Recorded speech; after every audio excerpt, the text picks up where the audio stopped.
Olá, pela primeira vez em 2023, a tonelada de carne exportada volta à casa dos US$ 5.000. E a diferença entre os preços da arroba do boi gordo e da vaca é um dos maiores dos últimos anos. Agora no mercado pecuário DBO.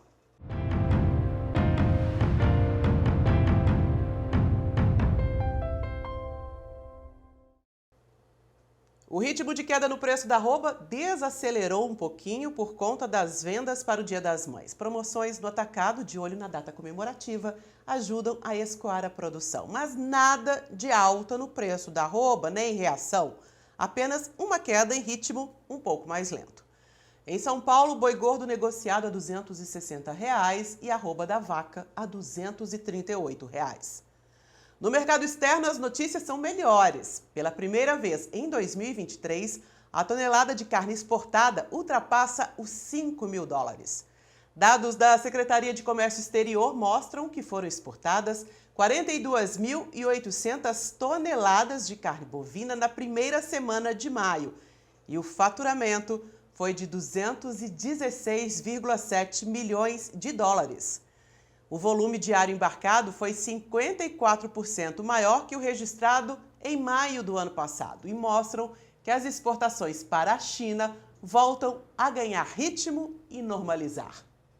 Mas como é que ficaram os dados em abril? O que aconteceu para só agora a gente ver essa retomada? O mercado pecuário de hoje recebe a CEO da Agrifato, a médica veterinária e também economista Lígia Pimentel. Lígia, muito obrigado pela presença aqui na DBO. Essa questão do embargo feito pela China por causa do caso atípico de vaca louca. Voltar às compras não significa voltar à vida normal imediatamente, né? Pois é, nós observamos aí um resultado bem chateado, né? Vamos falar assim, entre março e abril.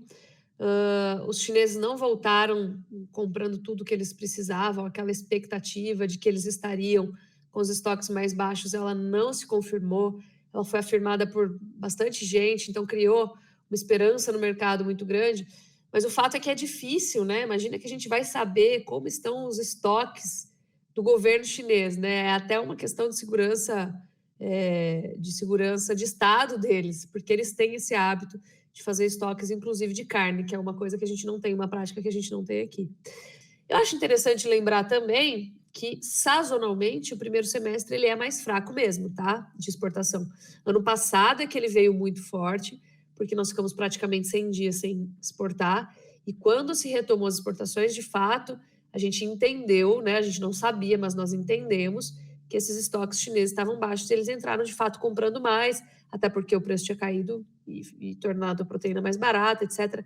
Mas hoje a gente entende que temos voltado um pouquinho mais à sazonalidade, embarques mais fracos no primeiro semestre. Lígia, vamos falar então da baixa do ciclo pecuário por aqui. Abril já trouxe esse reflexo aí na queda do preço da arroba, na maior oferta de animais. Qual é a tendência para maio e principalmente na categoria fêmeas? Há um risco de preços agora, ele está evidente, né? Tanto pela questão sazonal, todo ano isso acontece, todo ano tem seca, né? E pela questão também cíclica, de mais oferta. Então é um ano de risco, infelizmente, tá? Mas ao mesmo tempo em que nós temos essa ocasião, né, essa ocorrência de maior risco de preço de boi gordo na ponta da venda, nós temos uma grande oportunidade de compra, principalmente para quem trabalha com cria, para quem trabalha com recria de animais muito pouco erados, como desmama, bezerro, para quem está comprando bezerra, tem uma oportunidade, né, de composição de estoque mais barato para venda na próxima fase de alta. Por quê?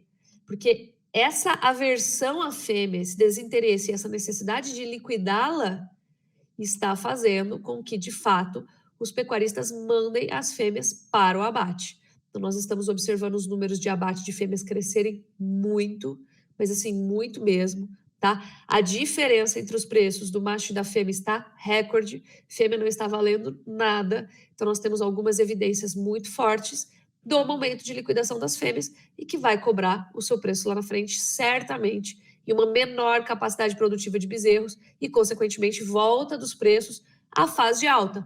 Vai demorar um tempo ainda, entre 18, 24 meses, mas isso vai acontecer. Então, a ponta da venda está ruim, mas a ponta da compra está interessante para quem comprar animais pouco erados. Então, bezerras para reprodução, novilhas para reprodução, bezerros para recria e entrega daqui 2 anos, né? Por quê? Como há essa liquidação de fêmeas hoje, a falta dos ventres dessas fêmeas vai ser sentida, né? Então, nós estamos reduzindo a capacidade produtiva de bezerros, consequentemente, a entrega de animais terminados lá na frente, e quem tiver uma arroba hoje barata comprada, vai entregar lá na frente com uma valorização interessante. É o ciclo, acontece sempre, faz 20 anos que eu estou no mercado, ele acontece sem falhar, né? A gente não sabe exatamente o momento em que vai acontecer, mas a gente se prepara para fazer bons preços médios de compra nesses momentos de queda e bons preços médios de venda nos momentos de alta. Principalmente porque nós visualizamos que a fase de alta do boi gordo aqui no Brasil, ela vai talvez se sobrepor com a fase de alta do ciclo norte-americano. Isso é muito raro de acontecer. E aí nós vamos ver uma valorização nível global acontecer, né, para 2 grandes players, e isso pode dar uma sobrevida para essa alta, tá bom? Quando você fala que a diferença é recorde entre o macho e a fêmea, qual que é o percentual? Quais são os valores praticados? A gente tem 10 a 11% de diferença entre machos e fêmeas, e isso oscila de acordo com a região. Então, se você pegar regiões que têm um foco maior na cria, como, por exemplo, Mato Grosso do Sul, essa diferença está ainda maior, 12 a 13%. Né? Regiões que têm mais foco em terminação está um pouco menor, como Goiás e São Paulo, por exemplo. Então, varia de região para região, a gente tem que observar as particularidades regionais. Ainda falando sobre as fêmeas, a gente recebeu algumas perguntas aqui que têm a ver com esse tema. O Lucas Teixeira pergunta: o preço da vaca chegou no fundo ou ainda tem espaço para cair mais? Olha, essa pergunta ela é capciosa, né? A gente nunca conhece qual vai ser o fundo e o pico do mercado. A gente só conhece depois que ele já passou. Mas eu acho que ainda tem espaço para se abater, né, se liquidar mais fêmeas. Eu acho que esse movimento ele ainda vai continuar por mais um tempo, provavelmente também em 2024. Então, eu não descarto a fêmea cair um pouco mais. Agora, ficar tentando acertar o mínimo ali, né, acho que é arriscar demais. A janela de oportunidade de compras certamente está aberta. O Vinícius pergunta: geralmente esse abate grande de vacas que está tendo dura quanto tempo? Ele dura de 2 a 3 temporadas, tá? De 2 a 3 temporadas, excepcionalmente dura 4. A gente está apostando que vai durar mais ou menos 3 temporadas, né? Então, de 2 a 3. Então, esse ano a gente já está tendo um abate bem intenso. Muito possivelmente no ano que vem teremos mais um ano de abate intenso, no começo do ano, principalmente, que é a época de descarte. Então, 2024 ainda vai ser um ano difícil. Talvez 2025, no começo do ano, ainda venha com um abate acelerado, porque nada acelera de uma hora para outra, assim, né? Um processo. Então, a gente acelera um pouquinho em 2023, acelera mais um pouquinho em 2024, desacelera um pouquinho em 2025 e depois entra na fase de alta. Então, nós acreditamos que dure aí pelo menos mais uns 2 começos de ano, primeiros trimestres, tá? Lígia, você comentou sobre a dificuldade de vender essas fêmeas, né, de fazer circular, mas parece que também os bezerros estão tendo problema, porque o Murilo pergunta: há previsão de demanda pelos bezerros? Porque não há nem procura aqui no sudoeste da Bahia, que é a região dele. Pois é, o preço ele precisa firmar um pouco para ter o interesse de novo no bezerro, né? Isso é natural, é totalmente natural do ciclo. Os preços estão caindo. Qual o meu interesse em comprar esse produto que está desvalorizando? Ele fica menor, né? Então, sobra menos dinheiro, inclusive para investimento em capacidade de suporte desses animais na pastagem. Né? Nesse momento, o produtor ele fica menos capitalizado, então é mais difícil até fazer o que a gente quer.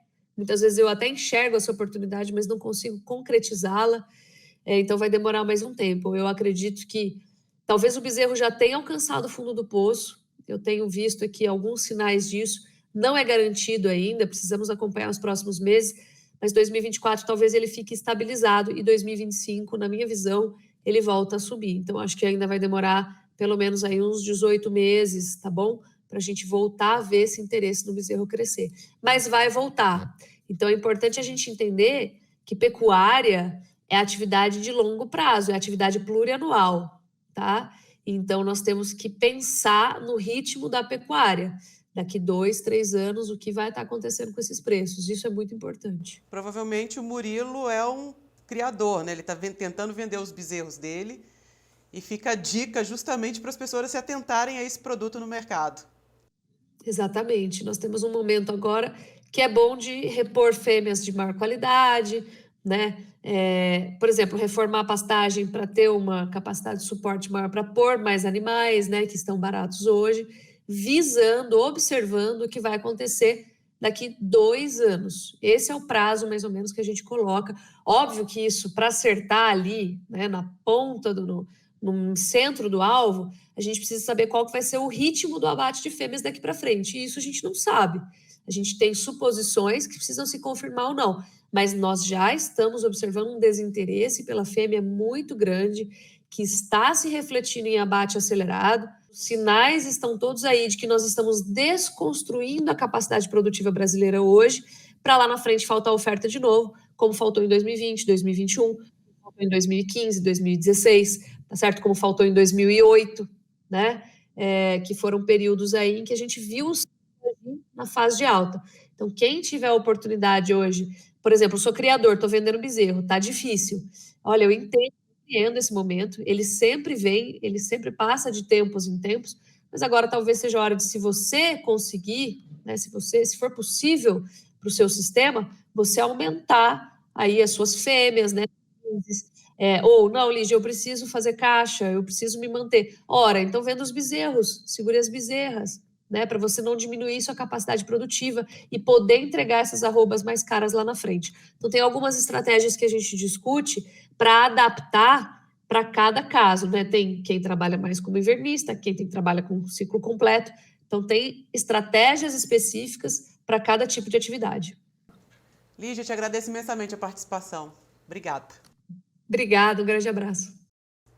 Participe você também do Mercado Pecuário DBO, encaminhando suas dúvidas para a gente. Os endereços estão aqui no Instagram ou pelo WhatsApp. Eu agradeço muito a sua companhia e a gente se encontra. Tchau!